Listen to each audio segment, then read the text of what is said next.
What's going on, everybody? So I totally haven't put a video out in a while, and I have a machine that I've been using for exclusively for over a year now. I haven't really strayed too far from it. I'm absolutely in love with it. So it is the Neuma4 actually by Carson Hill. And I was going to leave a review a while back, and I've been really lazy. And I probably could have left a review after the first month of using it, knowing that it's one of the best machines I've ever put in my hand. For over a decade of tattooing, it's by far the best machine I've used, especially for lining. The options I actually have. As I started out, I actually bought the solid brass one, which is actually super heavy. It's less than 4 inches in length, so it's not very tall. The profile's not very tall. The weight on this one is 205 grams, so like 7 ounces, maybe a touch over 7 ounces. And the weight of the machine is right here. That's where all the weight is. Even though the motor's up here, the weight of this one is really low in the hands. So the balance point is centered around your hands. It's perfect. This is the 1 inch option. So I think it's like 27 millimeter. Just a touch over an inch. And it's really nice. And then I actually went and purchased the stainless one. Same thing. It's a little lighter. I think it's 192 grams. So over 6.5 ounces. Still really manageable. And anybody who's used like the old coil machines, you're well aware of weight. I mean, most of mine came in at 9 ounces. So, and it was all back weight, so you were, to counter that, you had to put on a big, thick, heavy stainless grip, and then you're looking at probably 12, 13 ounces of working, The reason why I went with the heavier options, especially for lining, was it helps do the job for you. You don't have to be so hard on your hand, like heavy in the hand. It pretty much just guides along. A few of the options. There's a few other. Carson, the creator of this machine, sat down with Jake Meeks on the tattoo. Fireside Tattoos. Go take a look. It's a 5-part, but they will go over not just this machine, but the ideas behind the machine and where. The difference, because it's always like you're loyal to the coil or you're a rotary person, and there's never been a good blend in between. Even though rotaries are what they are, they've always tried to mimic coils, because coils are truly efficient. They are a little barbaric, I will say. Anyone who's ever used both knows that your rotaries tend to heal better, they seem less traumatic. But just go check out the video. He's way more in depth on it than I can be. I can just give you my impressions for, over the year of using these machines.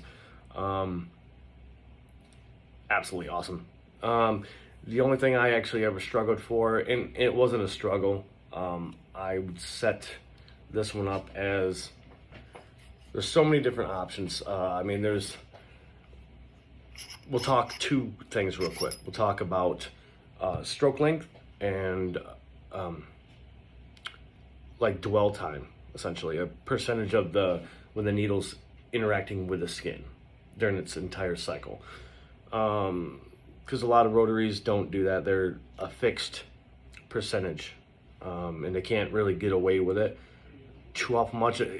They can move like the stroke length, but then that's still, like I said, go watch the video. He's way more in it than I am. I can just tell you that you can totally feel the interaction better. But So I run an aluminum bearing. This is the original one.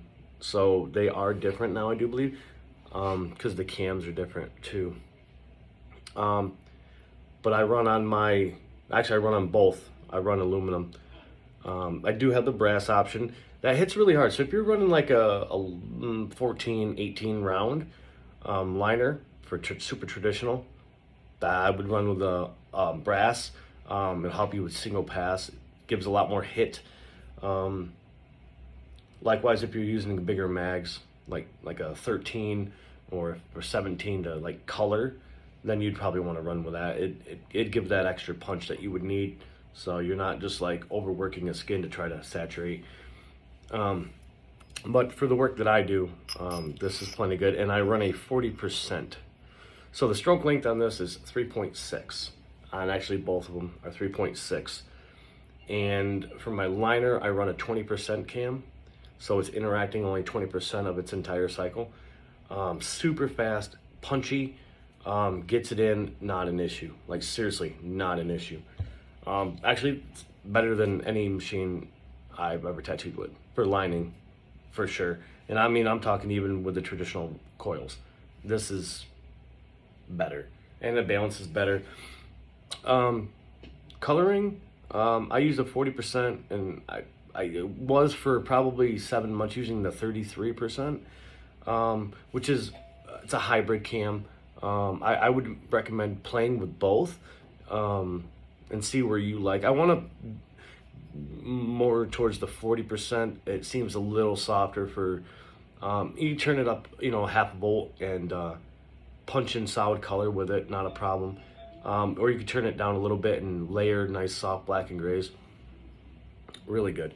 And it does come with, so if you pick a standard profile, let's say you go with a 3.6, comes with 4 cam profiles. I do believe you'd have to talk with Carson when you order, because I do believe he is including all the cams when you purchase, which will be a 20%, 28%, which if you want to color quick, get in, get out, if you're like really good and you know what you're doing, the 28%, don't mess around. It gets it in, and I wouldn't recommend it for like multiple layering blending, but without, seriously practicing lightening your hand up, but it packs it in. 33 is in the 40. Those are your options. Yeah, so I also, because I'm super lazy, you can set these up. You can order grips separately, and just, it's as easy as, like I showed you, it's as easy as switching this with a different grip. And he's got several different grip options. He has different weights. I think he has a 38 millimeter, which is super big if you like that big hand profile, all the way down to your standard. Actually, he has the original knurled style grips. If you're used to the original stainless steel grips, he has a throwback, which is super cool. I didn't get that one. Kind of want it just for nostalgic reasons, but that'll be down the road. So I did order a new one, and this is about my only gripe with it. So I store stuff in my little toolbox here, and I leave this in here. I flip it upside down, and I store it like this. Keep it in there. Just reach and grab. It's even got little holes. You pull it right out and start your day. The new one that he just sent me, not so much. That's not really a storage unit. It's a top piece. When I first seen it, I was like, holy cow, did they send me like a Google Home or Alexa or something? I don't know. But yeah, but that being said, that's just the container.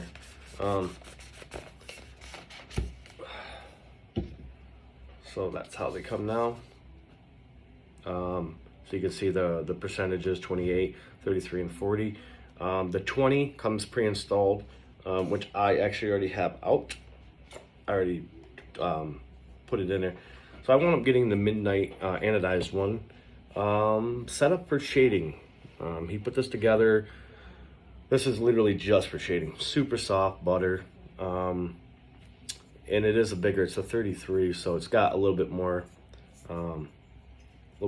profile in the hand, just a little bit. Probably like, it feels like an 1.25 inches. It's a 33 millimeter, so whatever that equates to. So it's still the same. It's got a spring in there, but the one thing I'm actually super stoked about is there's the new aluminum. I don't know if you see how small that is. It's super light, so definitely less of a hit. So you can do that slow build without overworking the skin, and that's just phenomenal. So there's so many options. Unlike most rotaries, you get what you get, and that's it. You know, this has numerous options, setups. I can't tell you like how much I actually really enjoyed it. So like I said, my setups for this was the 3.6, 20% for the lining, and this is the solid brass. So this has a lot of weight to it, and then 3.6 at 40%, and this one is set up at 2.7 millimeter throw at a 40%. So it's super soft, super light. This also has a different bearing arm in it, so it's even softer of a hit. And you run them anywhere from 4.5 volts to 9 volts at the high end. I find my home right around 6 to 6.7. That's where I do all my work at, subject to skin, needle groupings, things like that. But that's my range, and it's awesome. So for running wise, it's just a clip cord, but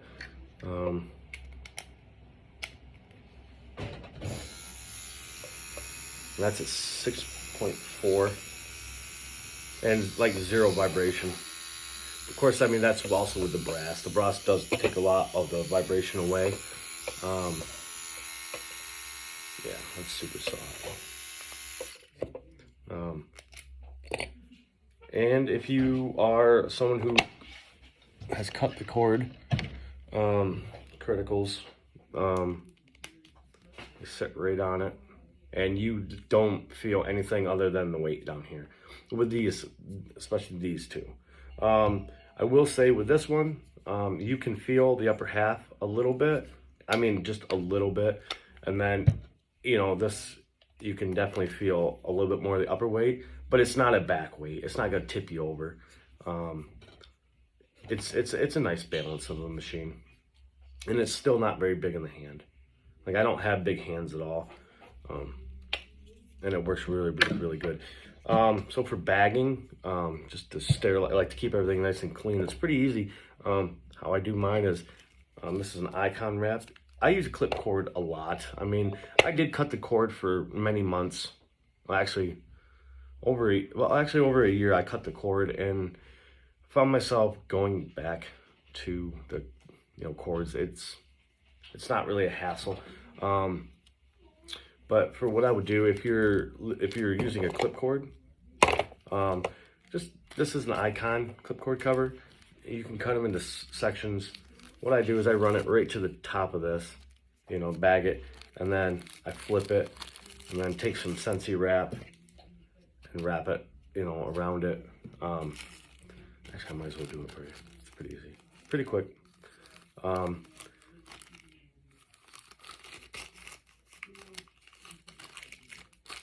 Pull it nice and tight.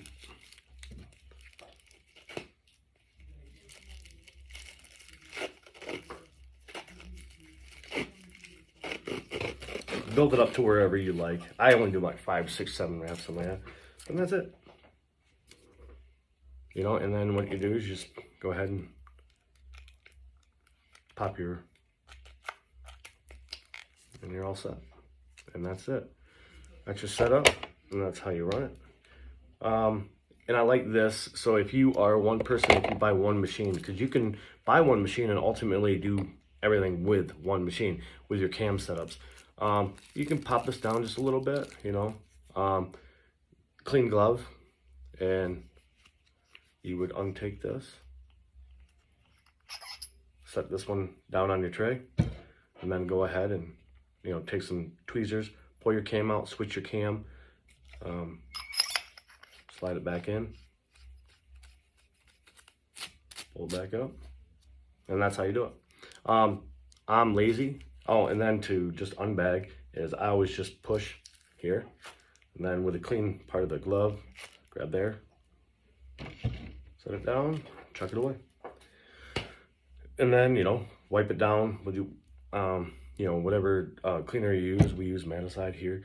I will say this, if you're looking for the brass, which is awesome, super dense weight, good weighting on it, you will run into a patina. That's just what brass does. It patinas, any metal patinas, unless it's like a surgical or stainless, they don't really patina. This patinas really poorly. Unfortunately, it's just the nature of the beast. We have a jewelry shop just down the street from our shop, and I just take it to him, and he puts a luster back on it. Takes 5 minutes to do it, and it's back to being really nice and shiny. And it will continue to patina, but it's easy to manage. It literally doesn't take much money at all. I've had to clean it one time in a year, just once, and I wiped this down. This is my daily driver. I use it every day, 6 days a week, and I've had to do it once, but it got ugly about 5 months in, and it did stay ugly for a while. I didn't mind it because, you know, you bury it and everything, but so the clients don't see it. But now I've learned how to take care for it, which Carson, I told you I was going to call, and I didn't call. Hopefully you're watching the video. The guy uses a triple E compound, and what it does is it treats the metal in this. It helps it prevent against patina, and then just this connoisseur jewelry wipes just to bring the luster back out. You do it once a week, and it maintains it. And that's it. So just like anything, it's just one more of the maintenance things that you do with your machine. I mean, these machines aren't cheap, but they are an investment, and take care of your investments. You know what I mean?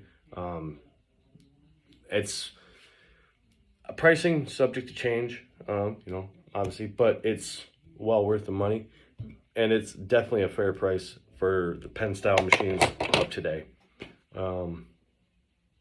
Yeah, so that's pretty much it. Let's see. Yeah, maintaining every now and again. You will have to, especially if you switch cams quite a bit. It's pretty easy. You just pull your cam out, or pull your cam out. Wipe it clean. There's a looking glass in here. You can unlock with a set screw. You can unlock that, take the bearing out, give it a wipe down with some rubbing alcohol, clean it up, and put a drop on the bearing of the supplied oil he gives you. You would put a drop of oil in here, in the hole, around the outside of the cog, and on the waveform that he built into the cam, and then slide it right back down in. And you can't screw it up. You really can't. Just how he has the cam set. The spring always sets where it needs to. And away you go. So like I said, my only gripe was about the machines, and over a year of using them, the patina on this one only, which is, it is what it is. It's not really a gripe, it's just how metal acts. And then the other one is the shipping monstrosity that he just sent me, which is a very small. And if that's my only gripes in over a year, that's pretty awesome. So thank you, Carson, for helping me out with this new machine, setting me up with it, and a great product. Guys, you need to actually invest in this. Do your homework, do your research, but at the end of the day, you will not be disappointed. I guarantee it. All right, thank you, guys.